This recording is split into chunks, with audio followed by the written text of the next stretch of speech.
as we now turn our attention to Cornell's travel partner, the Columbia Lions, as we move along here on Women's Basketball Media Day, as Columbia had a banner campaign in 2021-22, the winningest season in program history at 25-7 overall, 12-2 in conference play, earning the number 2 seed in the Ivy League tournament. It then went on to make a trip to the WNIT, advancing all the way to the quarterfinals. The nucleus of this team is pretty much back intact, and Columbia was picked to finish second once again in the most recent preseason poll. We are joined by the head coach of the Columbia Lions, Megan Griffith, along with guards Caitlin Davis and Abby Shue.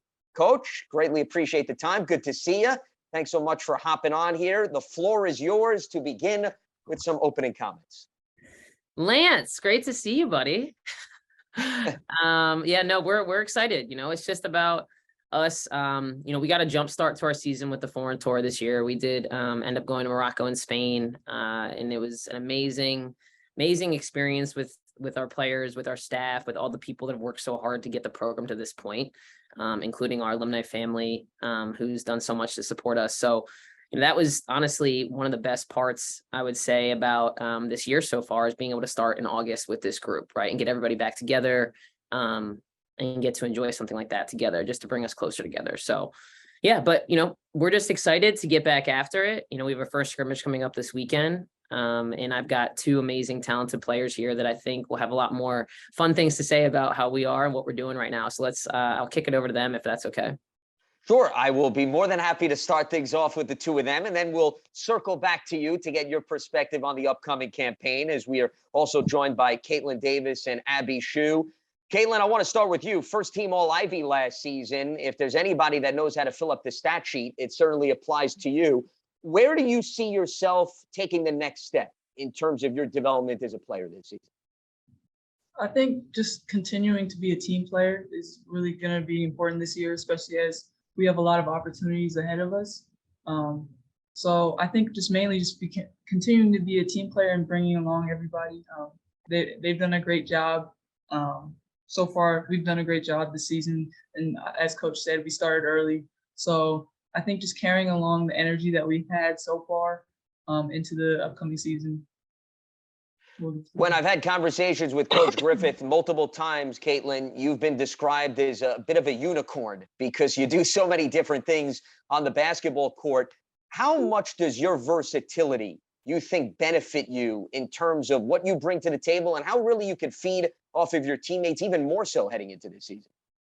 Yeah, I think it just, like you said, it goes all back into being a team player, just being there for my team as, what they need me to be at that time.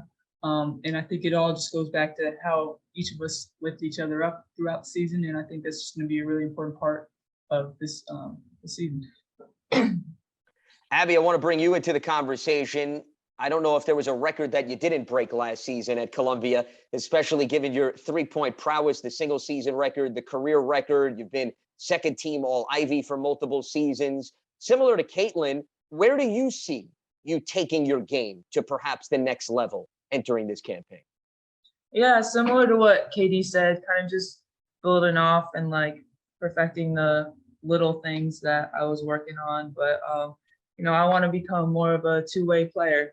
And it's something that me and Coach have been working on. But, yeah, I'm excited to show what we've been working on all summer this year.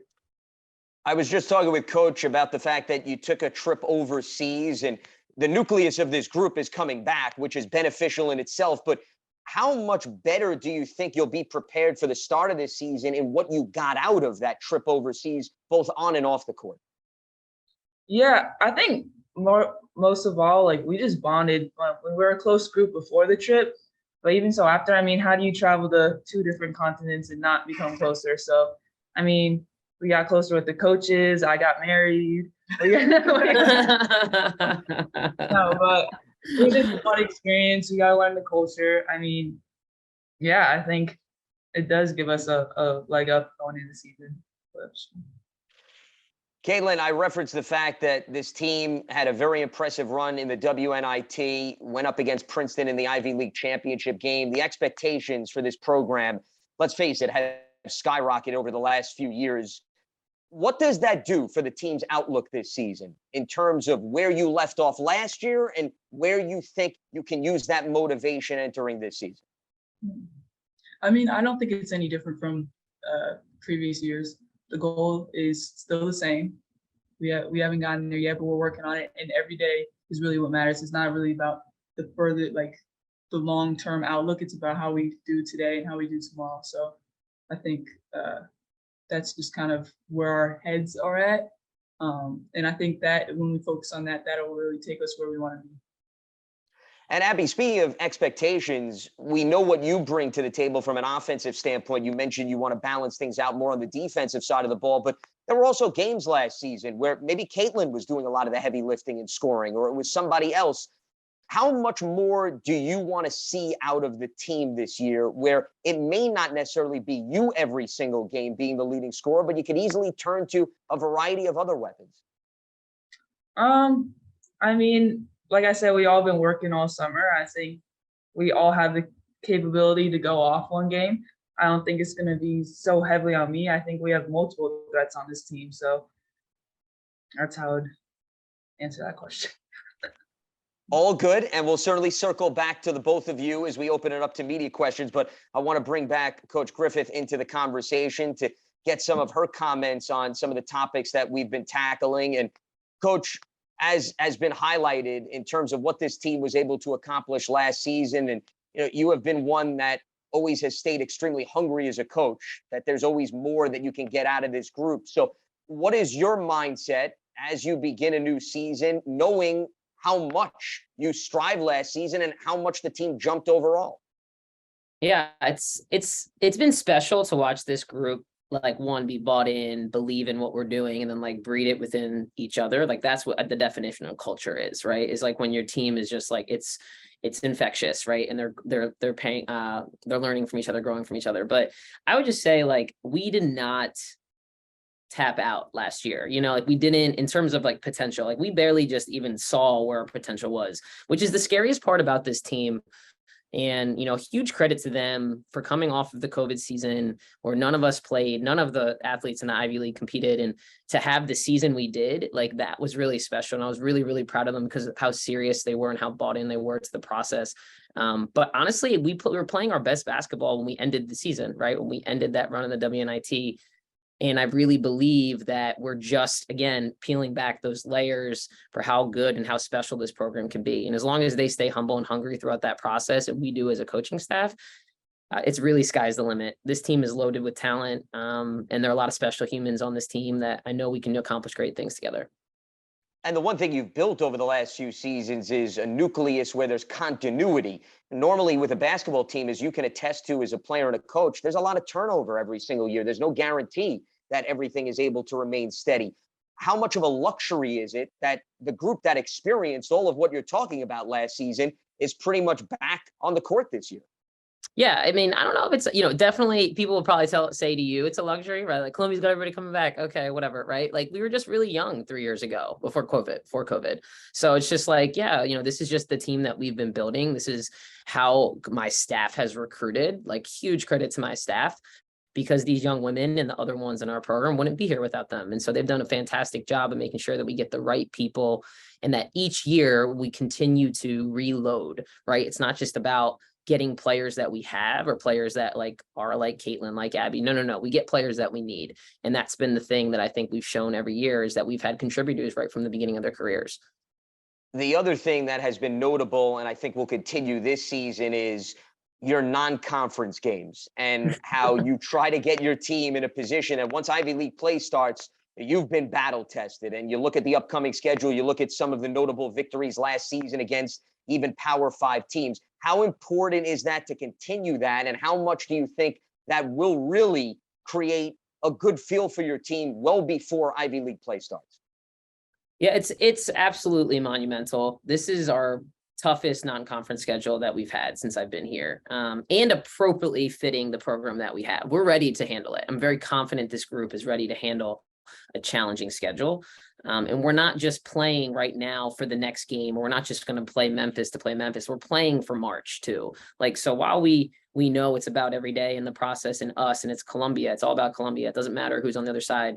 it's got to be about us preparing for that long term so that we're peaking at the right time again. So as a staff, we designed that appropriately, and I'm excited to dive headfirst into it. This team is ready. I'm confident in that. This is one of the most competitive teams I've ever coached as an assistant and as a head coach. And so that's something that I'm not really worried about, is like, are we going to be ready when the ball tips on November 7th? Like, they're going to be ready. I'm confident in that.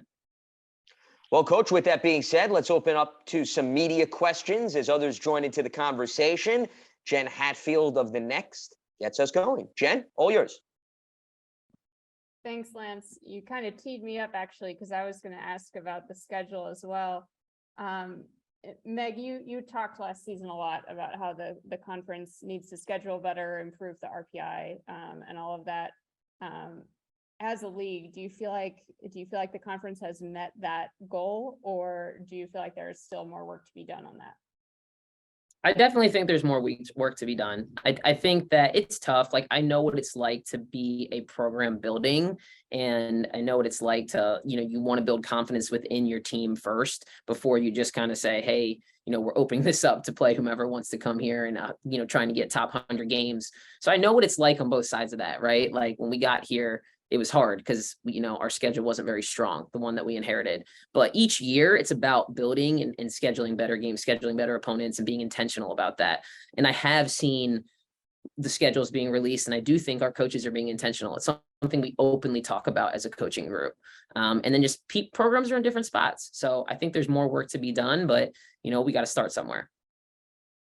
And then for Caitlin and Abby, real quick, obviously we've talked a lot about the continuity from last year to this year, but where do you think this team is improved, or just, the most different from what you guys were last year? Sorry, can you repeat the last part of that question? Yeah, just where are you guys improved or just different from last year? Yeah, I mean, it's always great having, we got our freshmen coming in, bringing in new energy, but I think what's great about this team is, we're basically returning everybody. I mean, we only lost one player last year, and then our freshmen are just learning so quick. So it's kind of like Coach said, we're literally just picking off where we took off from last year and keep building from that point. All right, Jen, thank you so much. Let's turn to Rob Brown of Ivy Hoops Online. Rob, all yours. Hey, Coach. So I know you guys are obviously have a strong non-conference schedule. You're certainly prepared and ready to face these teams. Is there any aspect of scoreboard watching when you deal with the dreaded Seton Hall Pirates in early November? Because not only did they, win that game in the NIT, but Princeton will be playing them a few days beforehand. I actually did know that. I can't remember who told me that, but that Seton Hall, that Princeton was playing them. But no, I'm excited to get another shot at them. I know our team is just as excited as I am, if not more. That's a game I think that we wish we could have gotten a few possessions back, and probably all of our defensive ones. So, we're excited to reattack that. Yeah, I get some smiles from those two every once in a while, but we're excited to reattack them and get back out there. It's one of the ones we definitely have circled on our non-conference for sure. Great, and I'm just going to finish up with a question. I know last year a really big thing for you was the way the administration was so supportive and the student body got behind the team. How do you, keep that momentum going, from November on? Mm-hmm. Well, there's one thing about that. The only way you build community is if you're in the community. And that's been a huge credit to our players. They've done a fantastic job of building relationships outside of just our program, and also understanding what it's like to be an ambassador of this great university. Right. So I always tell them, I'm like, Columbia women's basketball is the standard of Columbia. It's not, we're just athletes and we're all, we kind of all merge together. No. Like, they have to walk around knowing that they're visible, number one, and number two, that they're representing something greater than themselves. And so huge credit to our players. They've bought into that. They do it, they live it. And clearly that's been the byproduct of the attendance at our games, the community support, the administration. You walk around, not just our campus, but the local community, and people know who Columbia women's basketball is. And that's really special. That's really, really special, especially in a place like New York City, to be recognized like that. And so, again, I think it's a huge credit to our players. Honestly, they've done the work. they did what they committed to saying what they were going to do and doing it. But yeah, we're excited to get people back out in the stands. People are talking about it already, so we're looking forward to it. Sounds good. Thanks. Thanks so much, Rob. Isabel Rodriguez from the Daily Princetonian jumps in. Isabel? Hey everybody, thanks for chatting with us today. I have the same question kind of across the board for all three of you, but Coach, if we could start with you. So obviously last year you guys went on a really great run in the WNIT. More recently, the NCAA has spoken about a proposal to start funding a secondary tournament similar to the men's NIT as part of the NCAA as opposed to via a third party. I'm just curious whether you have any thoughts about that and how that ties into your experience at the WNIT last year and what it means to have the NCAA take that step forward for you. Yeah, well, I've played in the NIT now twice, I think. Yeah, once when I was an assistant at Princeton, and then last season. The best part about what happened last year was, one, we got to play at home so much in that postseason, which was really special. But to have a tournament that is sponsored by a source and we're not funding it, yeah, is amazing. So this is a huge step that NCAA needs to take, and I'm really excited that it's happening because, I can tell you from a planning standpoint, like last year it was really hard sometimes, and our players don't even know this. I'm sure they're like, what are you talking about, coach?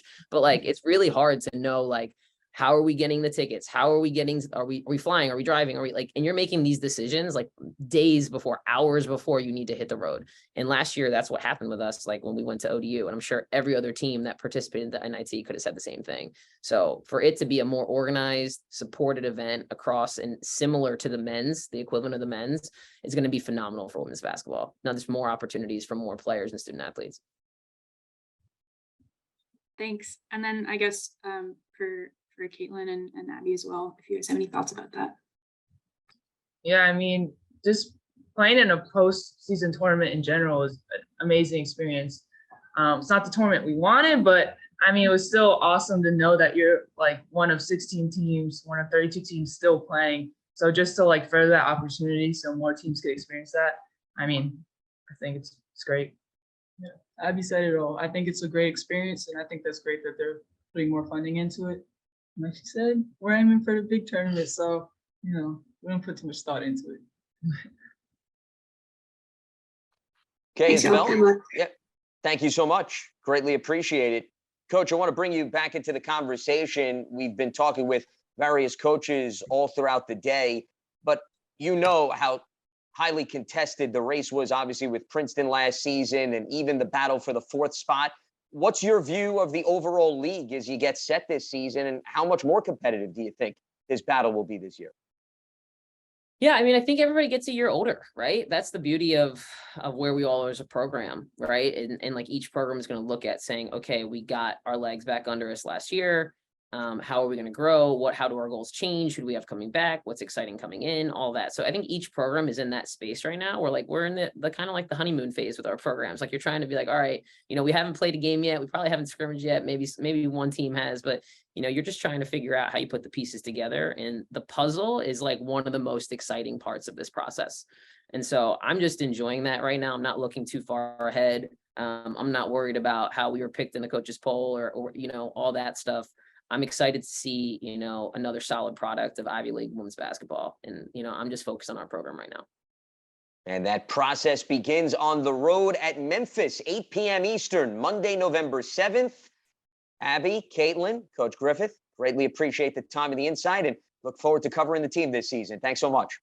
Thank you. Thanks, Lance.